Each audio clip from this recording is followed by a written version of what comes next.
مادر شیرین‌ترین مخلوقات خداوند در روی زمین است. Onalar ro'zini hamma javonalarga qutlug' bo'lsin deyman. Allohim onalarni amon va sog'likda saqlasin.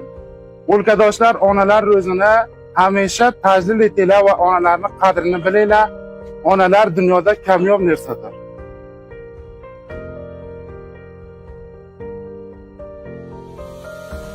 د مور د پاره هر څه پرېږده خو د هر چا د پاره مور مه پرېږده ځکه چې کله مور هم جاړي نو فرشته هم جاړي.